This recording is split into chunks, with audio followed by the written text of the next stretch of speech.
4 दिवस सासूचे भाग 1. गावातल्या जुन्या पण मोठ्या वाड्यासमोर सनईचा मंद आवाज घुमत होता. लग्नाच्या गडबडीत सगळं घर उजळून निघालं होतं. आज घरात नवीन सून येणार होती, आर्या. आर्या शहरात वाढलेली, शिक्षित, समजूतदार आणि स्वप्नांनी भरलेली मुलगी. तिच्या मनात लग्नाबद्दल खूप अपेक्षा होत्या. नवीन घर, नवीन लोक, पण प्रेमाने सगळं जुळून येईल, ती स्वतःशीच म्हणाली. पण वाड्याच्या त्या उंबरठ्यावर उभी असलेली एक व्यक्ती मात्र वेगळ्याच नजरेने सगळं पाहत होती. सासू सुनीताताई. तिच्या चेहऱ्यावर हलकीशी स्मितरेषा होती, पण डोळ्यात मात्र एक विचित्र कडवटपणा. ग्रहप्रवेश. आर्याने पायातलं कुंकू टाकलं आणि घरात पाऊल टाकलं. सगळ्यांनी टाळ्या वाजवल्या. पण सुनीताताईंनी हळूच कानात पुटपुटलं, हळू चाल, आमच्या घरात सगळं नियमाने चालतं. आर्याच्या चेहऱ्यावरचं हसू थोडं कमी झालं, पण तिने काही बोललं नाही. पहिला दिवस, टोमण्यांची सुरुवात. सकाळी लवकर आर्या उठली. पहिली छाप चांगली पडली पाहिजे म्हणून ती स्वयंपाकघरात गेली. आई, मी मदत करू का, तिने नम्रपणे विचारलं. सुनीताताई लगेच म्हणाल्या, आता आठवलं का? शहरातल्या मुलींना स्वयंपाक येतो की नाही हाच प्रश्न असतो. आर्या थोडी गोंधळली. मी शिकले आई. असं? मग चहा करून दाखव, ताईंनी आव्हान दिलं. आर्याने मनापासून चहा बनवला, पण एक घोट घेताच सुनीताताई म्हणाल्या, साखर जास्त आहे. आमच्या घरात असं चालत नाही. आर्याचं मन खट्टू झालं, पण ती शांत राहिली. नवऱ्याची साथ की शांतता? रात्री आर्या तिच्या नवऱ्याशी रोहनशी बोलायला गेली. रोहन, आईला मी काही चुकीचं केलं का? रोहन मोबाईलमध्ये बघतच म्हणाला, अगं आई अशीच आहे, तू मनाला लावून घेऊ नकोस. पण आर्या काही बोलणार इतक्यात तो म्हणाला, थोडं ॲडजस्ट कर, सगळं ठीक होईल. आर्याच्या डोळ्यात पाणी आलं, पण तिने ते गिळून टाकलं. 4 दिवसांची अट. दुसऱ्या दिवशी सकाळी सगळे जेवायला बसले होते. अचानक सुनीताताईंनी सगळ्यांसमोर सांगितलं, आर्या, आमच्या घरात एक रिवाज आहे. सून येते तेव्हा 4 दिवस ती सगळं काम सांभाळते. त्या 4 दिवसात तिचं खरं रूप दिसतं. आर्या थक्क झाली. 4 दिवस सगळं काम एकटीने? हो, आणि त्या 4 दिवसातच ठरतं सून घराला साजेशी आहे की नाही. घरात शांतता पसरली. रोहननेही काहीच बोललं नाही. आर्याचा निर्णय. त्या रात्री आर्या खिडकीत उभी होती, डोळ्यात अश्रू, मनात प्रश्न. हेच का ते प्रेमाचं घर? पण अचानक तिने आरशात स्वतःकडे पाहिलं आणि हलकसं हसली. ठीक आहे, 4 दिवस ना, मग पाहूया, मीही कोण आहे ते दाखवते. आर्या त्या 4 दिवसांची सुरुवात कशी करते? सासूचे टोमणे अजून किती तीव्र होणार? आणि रोहन खरंच तिच्या बाजूला उभा राहील का? पहाटेचे 5 वाजले होते. घरात सगळे अजून झोपेत होते, पण आर्या मात्र उठून तयार झाली होती. आज पहिला दिवस आहे, कसलीही चूक चालणार नाही, ती स्वतःशीच म्हणाली. तिने केस बांधले, साडी नीट नेसली आणि स्वयंपाकघरात पाऊल ठेवलं. पहाटेची परीक्षा. आर्या चहा बनवत होती, तेवढ्यात मागून आवाज आला, इतक्या उशिरा उठलीस? आर्या दचकली. मागे वळून पाहिलं तर सुनीताताई उभ्या होत्या. आई, 5च तर वाजलेत. ताई लगेच म्हणाल्या, आमच्या घरात सून 4 वाजता उठते, सवय लावून घे. आर्याच्या चेहऱ्यावर पुन्हा तोच धक्का, पण ती शांत राहिली. कामांचा डोंगर. सकाळपासूनच कामांची रेलचेल सुरू झाली. सगळ्यांसाठी नाश्ता, घराची साफसफाई, कपडे धुणं, देवाची पूजा. आर्या एकटी सगळं करत होती. घामाने अंग ओलं झालं होतं. तेवढ्यात सुनीताताईंचा आवाज पुन्हा आला, आर्या, पोहे थोडे कोरडे झालेत आणि भाजीला मीठ कमी आहे. आर्याने हळूच उत्तर दिलं, मी अजून शिकते आई. शिकते? मग आधी शिकून यायला हवं होतं. ताईंनी टोमणा मारला.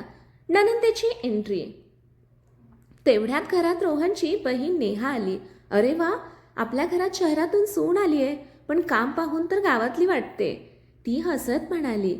आर्याने हसण्याचा प्रयत्न केला, पण तिच्या डोळ्यातली वेदना लपली नाही. नेहा पुढे म्हणाली, आई, 4 दिवसात सगळं कळेल. टिकली तर ठीक, नाही तर. तिने वाक्य अर्धवट सोडलं, पण अर्थ स्पष्ट होता. रोहनचं अंतर. दुपारी आर्या थोडी थकून बसली होती. रोहन ऑफिसला जाण्याआधी तिच्याकडे आला. Arya, everything okay? ती थोडी चिडून म्हणाली, तुला खरंच वाटते ओके आहे? रोहन शांत झाला.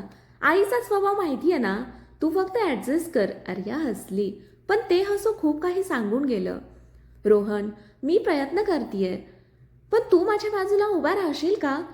रोहन काही क्षण शांत राहिला आणि मग नजर चुकवत म्हणाला, मी निघतो, उशीर होतोय. आर्याचं मन तुटलं. तिला पहिला धक्का बसतो. संध्याकाळी आर्या देवाची पूजा करत होती. तिने दिवा लावला, पण अचानक वाऱ्याने तो विझला. सुनीताताईंनी ते पाहिलं आणि लगेच म्हणाल्या, हे शुभ नसतं. सून घरात आली आणि दिवा विझला. आर्या घाबरली. आई, तो वाऱ्यामुळे. कारण काहीही असो, पण संकेत चांगले नाहीत, सुनीताताईंनी कठोरपणे सांगितलं. घरात पुन्हा एकदा तणाव निर्माण झाला. आर्याची वेदना. आर्या रात्री एकटीच अंगणात बसली होती, चंद्राकडे पाहत. डोळ्यातून अश्रू वाहत होते. मी इतकी वाईट आहे का, तिने स्वतःलाच विचारलं. पण तेवढ्यात तिच्या हातावर कुणीतरी हलकं स्पर्श केलं. ती दचकली. मागे वळून पाहते तर कोणीतरी तिच्याकडे काळजीने पाहत होतं. ती व्यक्ती कोण आहे? आर्याला कोणाची साथ मिळणार आणि सासूचे टोमणे अजून किती वाढणार? रात्रीचं शांत अंगण. चंद्रप्रकाशात आर्याच्या डोळ्यांतले अश्रू चमकत होते. तिच्या हातावर आलेल्या त्या हलक्या स्पर्शाने ती दचकली. आर्या, ती वळून बघते तर समोर रोहनचे वडील माधव काका उभे होते. अनपेक्षित साथ. बाबा, तुम्ही? आर्या थोडी गोंधळली. माधव काका शांतपणे तिच्या बाजूला बसले. सगळं दिसतंय मला. काही बोलत नाही म्हणून असं नाही की मला काही कळत नाही. आर्याच्या डोळ्यात पुन्हा पाणी आलं. मी प्रयत्न करते बाबा, पण काहीही केलं तरी आईला आवडत नाही. माधव काका हलकसं हसले. सुनीताचा स्वभाव कठीण आहे, पण मन वाईट नाही. फक्त तिला सगळं तिच्या पद्धतीने हवं असतं. मग मी काय करू? आर्या निराशपणे म्हणाली. तू स्वतःला बदलू नकोस, पण त्यांना समजून घे. आणि हो, कधी कधी शांत राहणं ही सुद्धा ताकद असते. आर्याला थोडासा आधार मिळाला. दुसरा दिवस, नवी सुरुवात. सकाळी पुन्हा 4 वाजता गजर वाजला. आर्याने डोळे उघडले. शरीर थकलं होतं, पण मनात एक वेगळीच जिद्द होती. आज काहीतरी वेगळं करायचं. ती पटकन उठली आणि कामाला लागली. छोटंसं कौतुक ऐकण्यासाठी की पुन्हा टोमणा. आर्याने आज नाश्ता खास बनवला. उपमा, नारळाची चटणी आणि गरमागरम चहा. सगळे जेवायला बसले. नेहा पहिला घास घेते आणि म्हणते, आज थोडं बरं झालंय. आर्याच्या चेहऱ्यावर हलकंसं हसू आलं, पण लगेच सुनीताताई म्हणाल्या, बरं म्हणजे अजून परफेक्ट नाही, अजून खूप शिकायचं आहे. ते हसू पुन्हा गायब झालं. नवा संघर्ष. दुपारी घरात पाहुणे येणार होते. सुनीताताईंनी आर्याला सांगितलं, आज सगळं तूच सांभाळायचं. पाहुण्यांसमोर काही कमी पडायला नको. आर्या थोडी घाबरली. आई, मी प्रयत्न करेन. प्रयत्न नाही, परफेक्ट पाहिजे, सुनीताताईंनी ठामपणे सांगितलं. पाहुण्यांसमोर अपमान. पाहुणे आले. आर्या धावत पळत सगळं करत होती, पण घाईत तिच्याकडून चुकून एका प्लेटमधला गोड पदार्थ खाली पडला. सगळे थबकले. सुनीताताई लगेच मोठ्याने म्हणाल्या, हेच आहे शहरातल्या मुलींचं काम, ना सवय ना जबाबदारी. पाहुण्यांसमोर झालेला तो अपमान आर्याच्या मनाला खोलवर लागला. तिच्या डोळ्यात पाणी आलं, पण ती काही बोलली नाही. रोहनचा बदल. सायंकाळी पाहुणे गेल्यावर घरात शांतता होती. आर्या एकटी स्वयंपाकघरात भांडी घासत होती. तेवढ्यात रोहन आला. तो काही क्षण शांत उभा राहिला आणि मग म्हणाला, आर्या, आज जे झालं ते थोडं जास्त झालं. आर्या थांबली. थोडं? तिच्या आवाजात वेदना होती. रोहनने पहिल्यांदाच तिच्याकडे नीट पाहिलं. तिच्या डोळ्यातलं दुःख त्याला जाणवलं. सॉरी, मी आधी काही बोललो नाही, पण आता वाटतंय मला बोलायला हवं होतं. आर्या काही बोलली नाही, पण तिच्या मनात एक छोटासा आशेचा किरण निर्माण झाला. सुनीताताईंचा निर्णय. रात्री सगळे जेवायला बसले होते. अचानक सुनीताताईंनी गंभीर आवाजात सांगितलं, 2 दिवस झाले, अजून 2 दिवस बाकी आहेत, पण आजचं सगळं पाहून मला शंका येते. सगळे शांत झाले. ही सून खरंच आपल्या घरासाठी योग्य आहे का? आर्याचं हृदय जोरात धडधडू लागलं. रोहन तिच्याकडे पाहत होता आणि पहिल्यांदाच तो काहीतरी बोलायला तयार दिसत होता. रोहन आईच्या विरोधात उभा राहील का? आर्याला तिचं स्थान मिळेल का? आणि उरलेले 2 दिवस आणखी कठीण होणार का? जेवणाच्या टेबलावर अचानक शांतता होती. सुनीताताईंचे शब्द अजूनही हवेत घुमत होते. ही सून खरंच आपल्या घरासाठी योग्य आहे का? आर्याच्या हातातला घास तसाच थांबला. डोळ्यात पाणी दाटून आलं. पण यावेळी काहीतरी वेगळं घडलं. रोहनचा पहिला आवाज.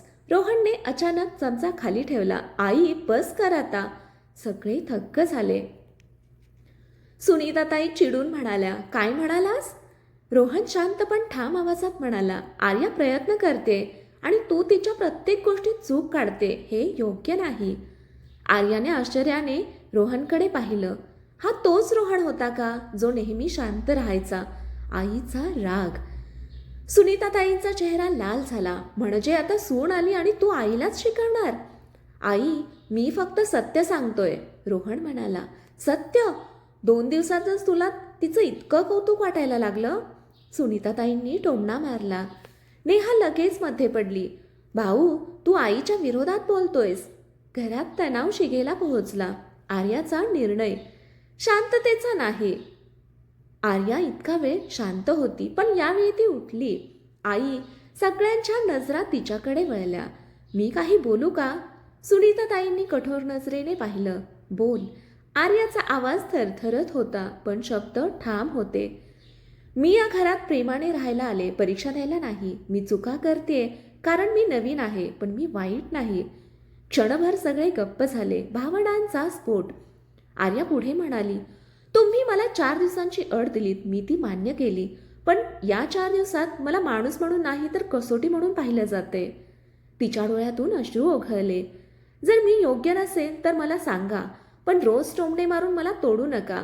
रोहन तिच्या बाजूला उभा राहिला. माधव काका दुरून सगळं पाहत होते. त्यांच्या चेहऱ्यावर अभिमान होता. सुनीताताईंमध्ये थोडा बदल. सुनीताताई काही क्षण शांत राहिल्या. त्यांच्या डोळ्यात पहिल्यांदाच थोडी हलचल दिसली, पण त्यांनी लगेच स्वतःला सावरलं आणि म्हणाल्या, ठीक आहे, अजून 2 दिवस आहेत. त्या 2 दिवसात सगळं स्पष्ट होईल. त्यांचा आवाज अजूनही कठोर होता, पण त्यातला राग थोडासा कमी झाला होता. नात्यातलं नवं वळण. त्या रात्री आर्या आणि रोहन खोलीत होते. रोहन हळूच म्हणाला, आज तू जे बोललीस मला तुझा अभिमान वाटतो. आर्या हलकसं हसली. तू माझ्या बाजूला उभा राहिलास तेच माझ्यासाठी खूप आहे. दोघांच्या नजरा एकमेकांत गुंतल्या. पहिल्यांदाच त्यांच्या नात्यात एक खरी जवळीक जाणवली. पण वादळ अजून बाकी. दुसऱ्या दिवशी सकाळी आर्या उठून बाहेर आली तर घरात काहीतरी वेगळं वातावरण होतं. नेहा फोनवर कुणाशी तरी बोलत होती. हो, उद्या येणार आहेत, सगळं ठरवायचं आहे. आर्या थोडी गोंधळली. काय ठरवायचं? तेवढ्यात सुनीताताई तिच्याकडे वळल्या आणि म्हणाल्या, उद्या आपल्या नातेवाईक येणार आहेत आणि त्यांच्यासमोर अंतिम निर्णय होईल. आर्याच्या पायाखालची जमीन सरकली. अंतिम निर्णय? पुढील भागात नातेवाईकांसमोर काय होणार? आर्याची खरी परीक्षा कशी घेतली जाईल आणि या निर्णयाने तिचं आयुष्य बदलणार का? हे पाहू पुढच्या भागामध्ये. कथा वाचल्याबद्दल, ऐकल्याबद्दल धन्यवाद. कथा आवडली असेल तर कथेला लाईक करा, शेअर करा, कमेंट करा आणि आपल्या चॅनेलला सबस्क्राईब करा. धन्यवाद.